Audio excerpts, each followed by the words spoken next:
Bonjour à tous, bonjour frères et sœurs de la Nouvelle-Jérusalem, amis de la Nouvelle-Jérusalem. Je suis ici à Kinshasa, Kin-la-Belle, pour une mission de bulldozer express pour notre centre hospitalier La Miséricorde de Kinkole.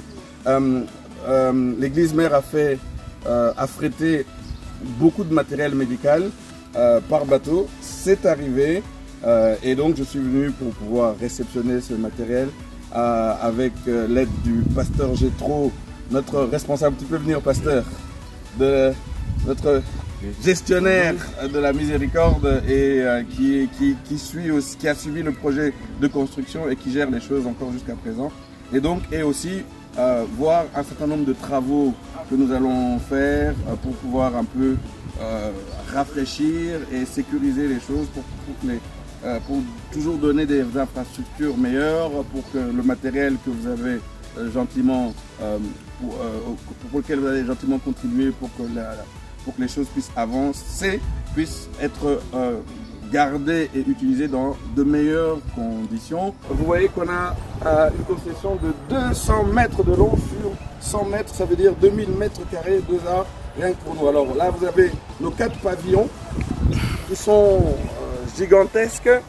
Donc vous voyez que les bâtiments sont bien robustes, mais ils ont besoin d'être rafraîchis. Et voilà, c'est l'objet aussi, une partie de notre voyage, c'est pour pouvoir voir qu'est-ce qu'on peut faire en urgence et qu'est-ce qu'on peut phaser. Nous avons un patient qui a subi une appendicectomie. Alors il est là, on suit son évolution. Jusqu'au 10e jour que nous allons faire l'ablation de fil.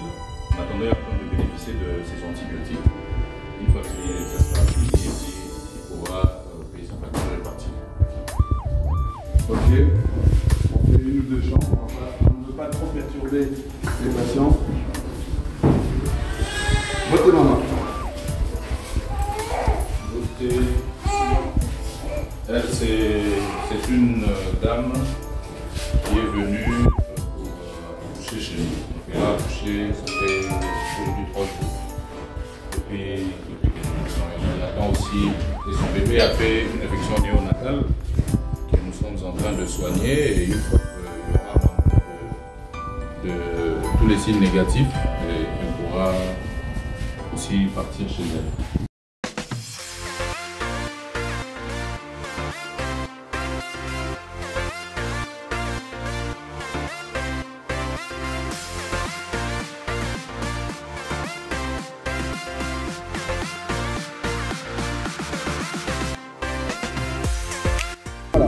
Voici les grandes lignes des travaux qu'on va faire. Premièrement, la toiture. Donc on a eu, par une mauvaise expérience du passé, quelques soucis avec un certain nombre de tôles. Et donc ce qu'on va faire pour pallier à ça, c'est remplacer les tôles qui ont été percées et puis mettre une peinture, une peinture de protection contre la corrosion qu'on est en train de mettre donc sur les 4 pavillons. Nous avons ici 6 fosses septiques qui sont éparpillées sur le terrain de façon à ce que l'évacuation de l'égouttage puisse toujours être à proximité.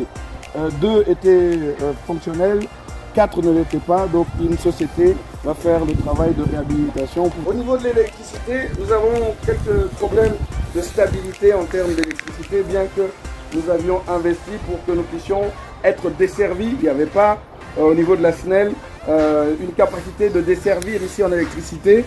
Quand nous avons fait l'investissement, malheureusement la SNEL a privatisé ce que nous avons investi, et ce qui fait que d'autres ont pu bénéficier de notre électricité. Dieu soit béni pour eux, mais ce qui nous pose des problèmes. Donc aujourd'hui, il y a une société d'électricité qui va installer un stabilisateur pour en tout cas pouvoir stabiliser l'électricité, parce qu'il y a des variations de tension qui abîment les appareils, et ce stabilisateur puissant de 40 watts va pouvoir alimenter le pavillon principal et pour l'instant le pavillon secondaire. On prépare la logette déjà pour que quand nous aurons les moyens, nous puissions mettre un stabilisateur pour chaque pavillon. Donc ce sont des frais qu'il faudra investir mais qui ne sont pas prévus dans cette première phase des travaux. Et au niveau électrique, nous avons également 2 pavillons qui sont directement alimentés avec un câble dimensionné pour notamment le pavillon 2 et le 4, mais nous devons dans l'avenir aussi prévoir des alimentations directes des 2 autres pavillons. Ces travaux-là ne sont pas prévus dans la phase actuelle. Nous avons 2 groupes électrogènes qui sont en train d'être réparés pour qu'ils puissent être fonctionnels en temps de coupure de courant. Voilà. Alors ici nous avons tout ce qui est amené d'eau. Donc nous avons opté pour le forage. Donc il y a un forage qui se fait et derrière vous avez la pompe immergée qui est dans cette espèce de cavette et qui va chercher l'eau à combien de mètres sous terre? 20 mètres sous terre, nous sommes à côté du fleuve, donc l'eau n'est pas très loin. Et alors cette eau est pompée jusqu'en haut dans la citerne de 10 000 litres qui accumule et puis cette eau est déversée dans le bâtiment. Alors au niveau signalétique, le pasteur Gétro doit vraiment accentuer parce que pour trouver l'hôpital aujourd'hui, si vous ne le connaissez pas, c'est très difficile. Donc nous allons mettre en place des panneaux signalétiques avec aussi l'autorisation de la commune qui doivent partir d'assez loin sur le boulevard Lumumba pour venir, pour nous montrer un peu, nous indiquer où se trouve l'hôpital.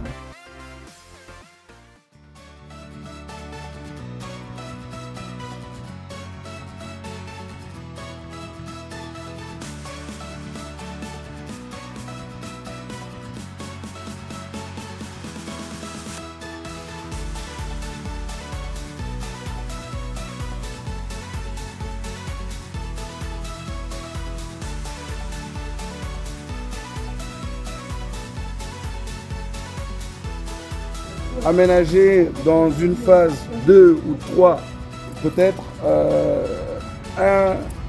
un endroit pour qu'on puisse avoir un appartement qui pourra accueillir des personnes venant de l'Europe. Nous voulons travailler avec des médecins, des infirmières qui viennent peut-être en séjour.